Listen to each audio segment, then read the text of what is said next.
Hari ini aku kembali masuk ke dalam hutan.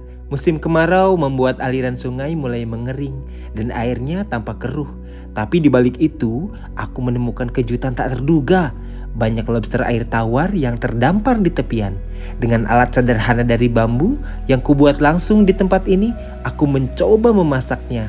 Langsung dari alam untuk alam. Inilah petualangan sesungguhnya bersama Alam Berani.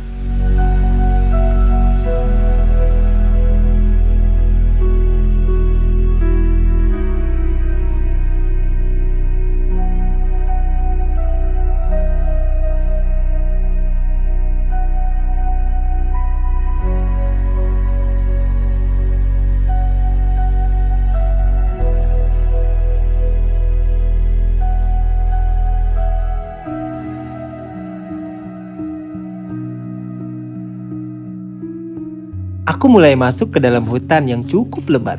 Semak-semak tinggi tumbuh di sepanjang jalan, menutup sebagian pandangan. Jalan yang kulalui kini dipenuhi tumbuhan pakis, membuat jalurnya nyaris tak terlihat.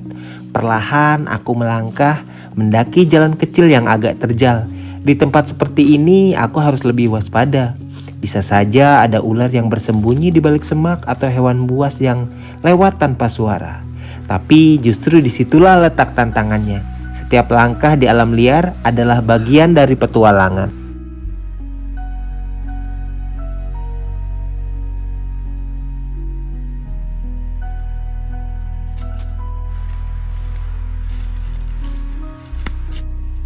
Aku mencoba melihat ke atas, mengamati pepohonan tinggi di sekitarku. Siapa tahu ada buah-buahan liar yang bisa dikonsumsi. Tapi sayang, tak satu pun terlihat. Musim kemarau membuat pohon-pohon ini sepi dari buah.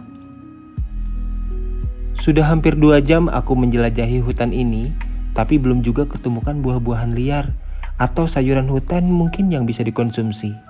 Semua tampak kering, tak ada tanda-tanda kehidupan yang bisa dimakan. Langkahku mulai melambat, perut pun mulai terasa kosong. Di tengah sunyi dan rimbunnya pepohonan, rasa lapar mulai menguji semangatku. Tapi dalam petualangan seperti ini, menyerah bukan pilihan. Aku harus terus mencari. Tak ingin memaksakan tenaga, aku pun memutuskan untuk beristirahat sejenak. Di depan, aku melihat akar besar yang menjuntai kuat dari pepohonan seperti di film Tarzan. Aku berayun-ayun di situ sebentar. Akar itu kokoh dan entah kenapa mengingatkanku pada masa kecil saat hutan masih jadi tempat bermain, bukan sekedar tempat bertahan.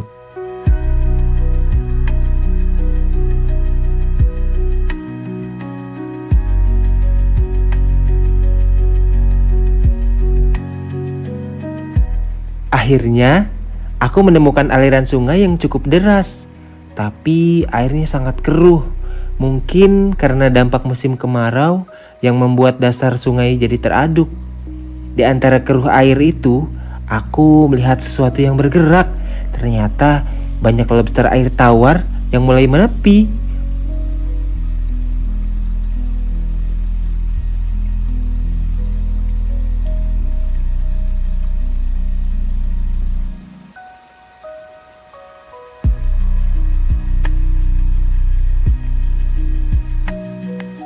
Perlahan aku coba menangkapnya, tapi harus hati-hati. Capitnya cukup besar dan kalau kena tangan lumayan sakit juga. Aku pernah kena sekali, rasanya seperti dijepit tang kecil yang tajam. Lobster jenis ini dikenal sebagai lobster air tawar atau freshwater crayfish.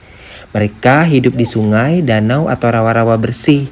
Meskipun dalam kondisi keruh seperti ini, mereka tetap bisa bertahan. Ini lobster air tawar guys ya.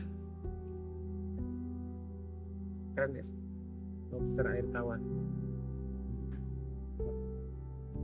Dagingnya kaya protein, rendah lemak dan juga mengandung omega 3, vitamin B12, zat besi, serta fosfor yang baik untuk tubuh. Itu sebabnya lobster air tawar sering jadi sumber makanan bernilai tinggi bagi masyarakat pedalaman yang hidup berdampingan dengan alam. Melihat jumlahnya yang cukup banyak, aku ambil beberapa saja ya, secukupnya untuk dimasak nanti. Alam sudah memberi, tugas kita adalah menjaga dan tak berlebihan mengambilnya.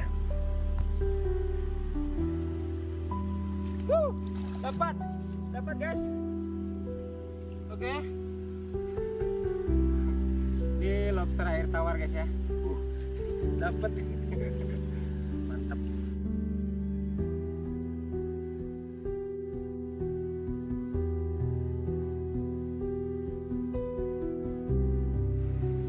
Saat kembali ke daratan, aku melihat buah kecil berwarna kuning mencolok di ujung ranting. Bentuknya menarik, ada bijinya di dalam. Tapi karena aku tidak tahu pasti jenisnya ini dan tidak ingin ambil resiko, aku memutuskan untuk tidak mencobanya. Di alam bebas, salah mengenali tanaman bisa sangat berbahaya ya guys. Lebih baik tetap waspada daripada menyesal. Nah, jika teman-teman ada yang tahu di daerahnya buah apa ini, tolong ya komen di kolom komentar. Kita berbagi informasi ya.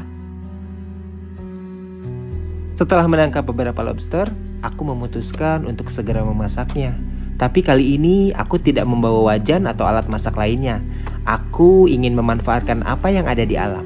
Jadi, aku masuk lebih dalam ke hutan, mencari tanaman bambu yang bisa kugunakan sebagai pengganti wajan.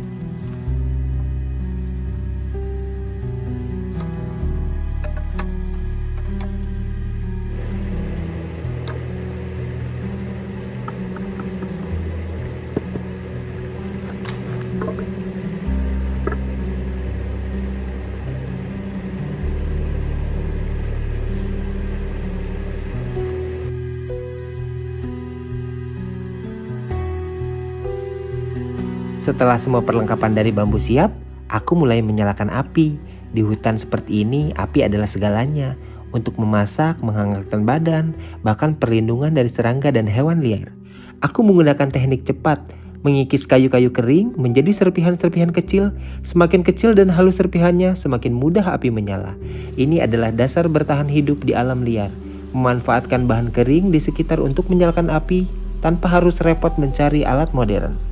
Saat api mulai menyala perlahan, aku langsung susun ranting-ranting kecil sebagai bahan bakar awal. Setelah apinya stabil, barulah aku menambahkan potongan kayu yang lebih besar. Suara api yang menyala di hutan rasanya seperti rumah. Lobsternya sudah aku bersihkan. Kotoran dan lumpur yang menempel sudah kuhilangkan satu persatu. Tapi cangkangnya tidak aku buang, aku biarkan tetap utuh. Karena justru disitulah keindahannya. Warna alaminya yang kemerahan akan semakin cantik saat terkena panas api. Selain itu, memasak lobster bersama cangkangnya juga bisa mempertahankan rasa alami dan kelembapan dagingnya. Aku ingin tetap menjaga bentuk aslinya, sebagai bentuk rasa hormat kepada alam yang sudah memberiku rezeki hari ini. Aku menuangkan sedikit minyak goreng yang kubawa dari rumah ke dalam potongan bambu yang sudah kusiapkan. Lalu, satu persatu, aku masukkan lobster yang sudah kubersihkan tadi. Api perlahan memanaskan bambu dan tak lama aroma sedap mulai muncul.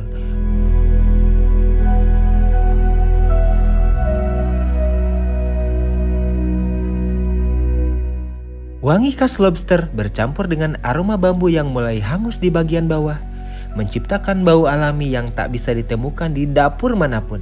Suara gemericik minyak menyatu dengan aliran sungai di belakangku, membuat suasana makin tenang, makin dalam, seakan alam ikut menikmati proses ini.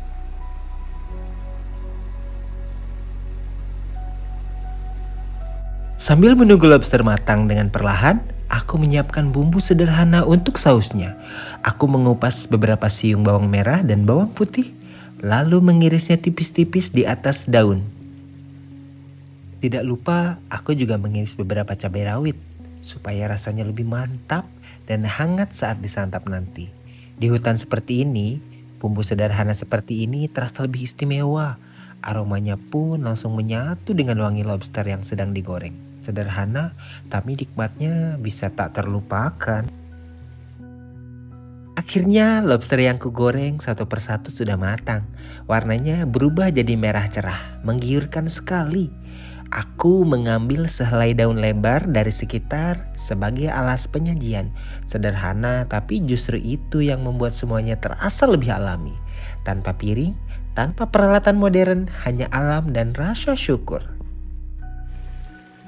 Setelah lobsternya matang dan siap disajikan, aku lanjut menumis bumbu yang sudah kuiris tadi. Bawang merah, bawang putih, dan cabai rawit kutumis di atas bambu panas bekas menggoreng lobster.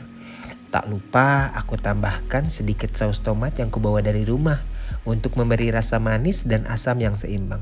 Lalu kuaduk perlahan sambil memasukkan sedikit penyedap rasa agar makin mantap. Aromanya langsung menyebar, harum bawang dan cabai tercampur dengan saus menciptakan wangi yang menggoda. Di tengah hutan, aroma seperti ini terasa berkali-kali lipat nikmatnya. Jujur, di balik semua keseruan hari ini, aku merasa sedikit sedih. Sungai ini dulu bening, airnya mengalir tenang dan jernih.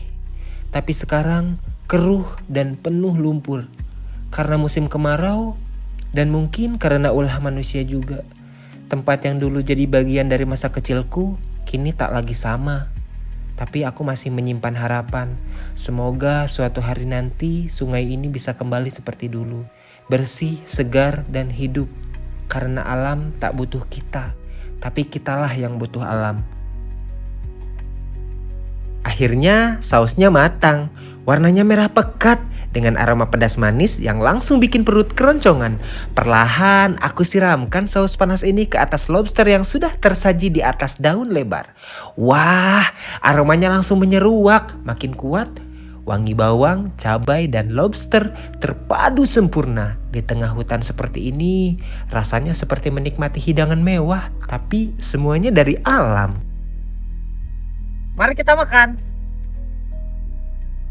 Wow.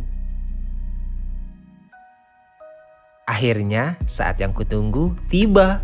Aku mencicipi gigitan pertama lobster yang sudah kugoreng dan kusiram dengan saus tadi. Aku juga membawa sedikit nasi dari rumah biar makin lengkap. Lobsternya renyah di luar, lembut di dalam. Sausnya gurih, pedasnya pas, bener-bener menggugah selera. Rasanya makin nikmat karena aku makan di atas batu besar di tengah sungai. Suara air yang mengalir, angin yang sejuk, dan aroma alam yang menyatu dengan rasa di lidah.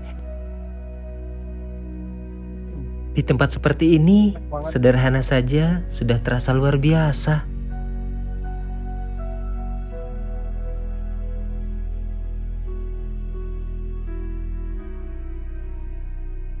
Sampai jumpa di konten Alam Berani selanjutnya. Terima kasih sudah mengikuti petualanganku hari ini.